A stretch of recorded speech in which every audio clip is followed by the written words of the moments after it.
akan segera saya mulai untuk pembelajaran pada kesempatan pagi hari ini.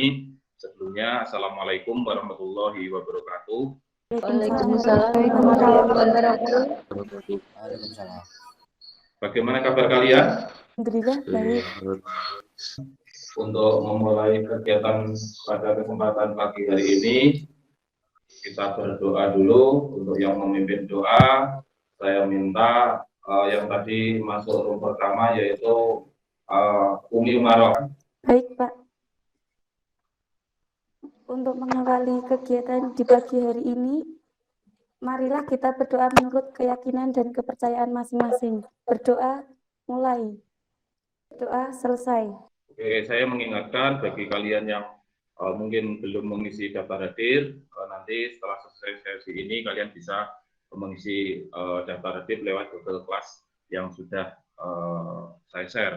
Selamat pagi.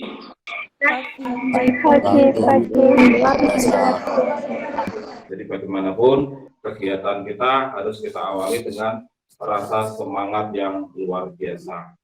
Materi yang akan kita pelajari pada pertemuan ini adalah fungsi absolut, semi absolut, dan fungsi teks. Adapun tujuan pembelajaran pada adik ini, yang pertama adalah setelah kalian mempelajari materi ini nanti, diharapkan kalian dapat mengentri data berdasarkan rumus-rumus absolut, semi absolut, dan fungsi teks dengan benar. Kemudian yang kedua, menganalisis rumus-rumus absolut, semi absolut, dan fungsi teks dengan cermat. Kemudian yang ketiga, mempraktikkan rumus absolut, semi absolut, dan fungsi teks dengan benar. Dan tujuan yang terakhir adalah mengolah data menggunakan rumus absolut, semi absolut, dan fungsi teks dengan benar. Kemudian nanti untuk penilaian atau evaluasinya ada 3 jenis penilaian yang akan saya lakukan. Yang pertama adalah penilaian pengetahuan. Nanti kalian mengerjakan soal lewat Google Form. Kemudian yang kedua penilaian keterampilan. Nanti kalian mengerjakan soal lewat LKPD yang sudah saya share lewat Google Classroom juga. Dan yang ketiga adalah penilaian sikap. Untuk kompetensi dasar, ya, kompetensi dasarnya yaitu pada pembelajaran kali ini adalah KD 9 adalah kompetensi pengetahuan, mengentri data berdasarkan rumus semi absolut, absolut, dan logika. Kemudian KD 4.9 ini adalah KD keterampilan, kompetensi dasarnya adalah mengolah data menggunakan rumus semi absolut, absolut, dan logika. Pada pertemuan sebelumnya kita telah membahas materi tentang date and time. Masih ingatkah kalian tentang materi itu? Ayo, siapa yang dapat menyebutkan apa itu fungsi date and time? Siapa? Ayo coba. Saya bisa menjawabnya, Pak. Oke, ya Alia, coba apa fungsi date and time? Yaitu fungsi yang berhubungan dengan tanggal dan waktu.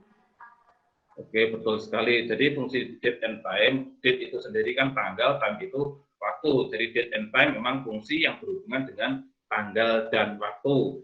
Ada yang bisa menyebutkan contoh lain fungsi date and time? Coba, siapa yang dapat menyebutkan untuk fungsi date and time ini? Saya, Pak. Ya, pasti. Fungsi today. Ya, fungsi today itu untuk menentukan hari ya. Iya, Pak. Ya. Fungsi time. Fungsi time ya, seperti nama-nama fungsinya kan tadi fungsi time ya. Jadi itu tentang fungsi date and time yang sudah kita pelajari pada materi sebelumnya. Atau kemudian akan saya paparkan sedikit materi tentang pertemuan pada kesempatan pagi hari ini, yaitu fungsi absolut, semi absolut, dan fungsi teks. Yang pertama ya, tadi sesuai dengan yang saya sampaikan adalah fungsi absolut ya. Coba Umi Maroh dibacakan fungsi absolut itu apa? Bacakan biar yang lainnya mendengarkan. Fungsi absolut. Secara umum, absolut sebagai sebutan bagi sel yang terkunci, posisi kolom, dan atau barisnya dengan ciri khas adanya tanda dolar. Alamat absolut identik dengan alamat yang selalu bernilai sama meskipun rumusnya digandakan ke manapun. Contoh. Jadi fungsi absolut seperti yang dibacakan oleh Umi tadi, bahwa fungsi absolut itu adalah fungsi yang digunakan untuk mengunci baik kolom maupun barisnya. Jadi antara kolom dan baris itu akan dikunci.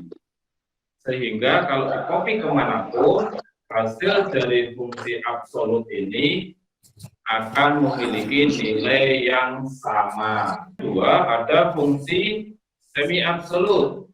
Ya, dibacakan biar yang lain mendengarkan. Fungsi semi absolut itu apa?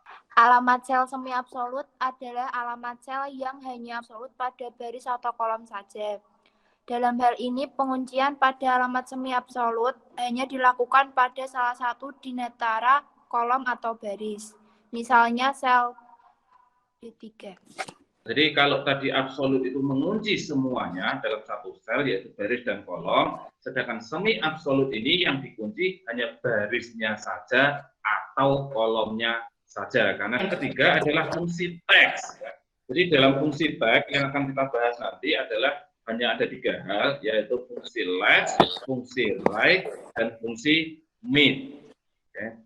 Fungsi teks sendiri itu digunakan untuk mengambil sejumlah karakter tertentu. Oke, yang pertama, fungsi left. Ya. Fungsi left digunakan untuk mengambil sejumlah karakter atau data dari sebelah kiri. Karena arti dari left itu adalah kiri. Tag dari fungsi left itu sendiri adalah sama dengan left, kurung buka, sel kunci, koma, jumlah karakter yang kita ambil. Ya, itu ya. Alia untuk speakernya dimatikan dulu mungkin, biar tidak ada suara background. Ya, oke, terima kasih. Contoh dari penerapan fungsi left tadi, misalkan kita ingin mengambil 4 huruf dari kata Salatiga. Bagaimana kita bisa mengambil kata salah ini dari kata Salatiga? Yaitu dengan menggunakan fungsi left yang tadi sudah saya sampaikan. Yaitu sama dengan left C5 ini merupakan posisi dari tulisan atau kata Salatiga. 4 di sini ini merupakan 4 karakter yang kita ambil. Ya, jadi 4 karakter yang kita ambil. Ya, setelah itu diketikkan, maka kita tekan tombol Enter. Maka di sel D5, seperti yang ada di tayangan, itu akan menghasilkan tulisan salah. Karena 4 karakter dari kiri yang kita ambil. Kemudian yang kedua, itu adalah fungsi mid. Di mana kemudian untuk fungsi mid contohnya seperti ini. Jika kita ingin mengambil 4 huruf dari kata Salatiga menjadi lati, ya, lati itu kan letaknya di tengah. Langkah pengerjaannya adalah di sel D5 itu diketikkan sama dengan mid, kurung buka, C5, C5 itu posisi kata Salatiga, letak tulisan kata Salatiga. Koma 3, 3 itu posisi huruf L dari kata lati, itu kan karakter ke-3, koma 4 itu banyaknya karakter yang kita ambil. Ya, kemudian tekan Enter, maka posisi D5 itu akan menghasilkan kata lati sesuai dengan yang ada di contoh itu. Ya. Kemudian untuk yang right, contohnya ya, kita ingin mengambil sama-sama 4 karakter, tetapi dari sebelah kanan yang akan menghasilkan kata 3. Jadi 3 itu 4 karakter dari kanan. Langkah pengerjaannya itu posisikan di D5, tuliskan formula atau rumus sama dengan right karena mengambil dari kanan, kurung buka C5, C5 itu seperti yang tadi posisi kata salah 3. Koma 4, ya 4 ini menunjukkan jumlah karakternya yang akan kita ambil dari sebelah kanan, kemudian ditekan tombol Enter. Maka hasil pada kolom D5 itu akan menghasilkan tulisan 3. Ya. Ada yang ditanyakan dulu dari ketiga materi fungsi left, mid, dan right? Siapa yang mau bertanya silahkan. Saya, Pak. Ya, Olivia silahkan.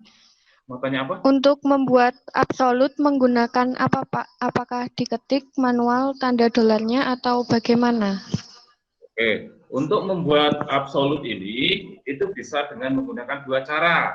Yang pertama, bisa kalian ketikkan secara manual dengan mengetikkan tanda dolar atau tanda string itu, atau kalian untuk mengabsolutkan bisa menekan tombol F4 atau Pak.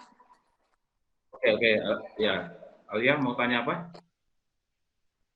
Cara yang paling mudah untuk membedakan apakah fungsi yang akan kita gunakan apakah left, mid, atau right, bagaimana ya Pak? Jadi pertanyaan dari Alia tadi sangat bagus sekali. Sebenarnya ya dari kalimat biasanya di dalam soal itu sudah sangat jelas sekali biasanya.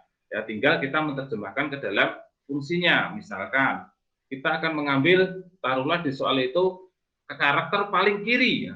Karakter paling kiri karena ada kata kiri itu otomatis kita pakai fungsi left, karena kemudian paling kanan itu berarti kita pakai right karena pakai kata kanan. Ya, kemudian ada kalau yang di tengah itu biasanya kalimatnya kita ingin mengambil karakter sekian karakter dari karakter sekian sebanyak sekian karakter atau dari kalimat ini sebanyak karakter gitu. Itu biasanya kita menggunakan fungsi mid. Paham?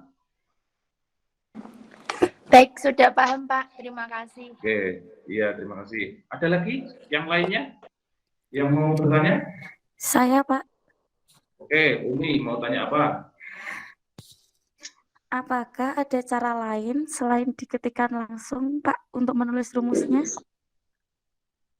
Oke, pertanyaan yang sangat bagus sekali. Ya. Oke, kalau menuliskan rumus di Microsoft Excel itu bisa digunakan dua hal.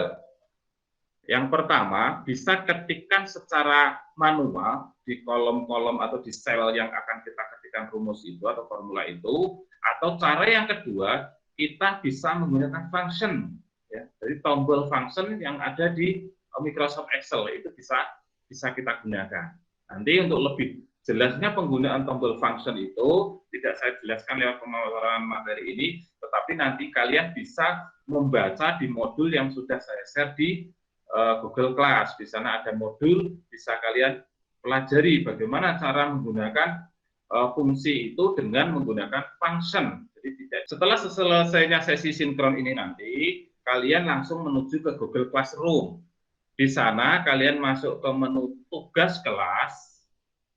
Ya, jadi masuk ke menu tugas kelas, kemudian di bagian atas itu ada materi, ya, ada modul yang tadi sudah saya sampaikan seperti yang ditanyakan oleh Umi tadi, bahwa bagaimana cara menggunakan fungsi, apakah harus diketik langsung manual atau ada cara lain tadi, di modul fungsi tag ini semua ada. Kemudian kalian juga bisa melihat juga di video tutorial tentang penggunaan fungsi tag, itu di materinya. Kemudian nanti ada dua kegiatan yang harus kalian lakukan. Yang pertama adalah mengerjakan LKPD fungsi tag menggunakan Microsoft Excel, atau kalau kalian di rumah tidak punya laptop atau tidak punya HP, tidak punya komputer, kalian bisa menggunakan HP kalian dengan menggunakan aplikasi Google Spreadsheet. Ada soal evaluasi fungsi tag. Di sini kalian nanti mengerjakan lewat link Google Classroom yang sudah saya share lewat Google Form-nya. Itu sudah jelas semua tugas yang harus kalian lakukan di Google Classroom? Sudah. Jelas Pak. Oke. Kalau kalian sudah jelas, kita akhiri ya pada pagi hari ini. Kita lanjutkan aktivitas kita di Google Classroom. Pertemuan langsung pada kesempatan hari ini dengan wassalamualaikum warahmatullahi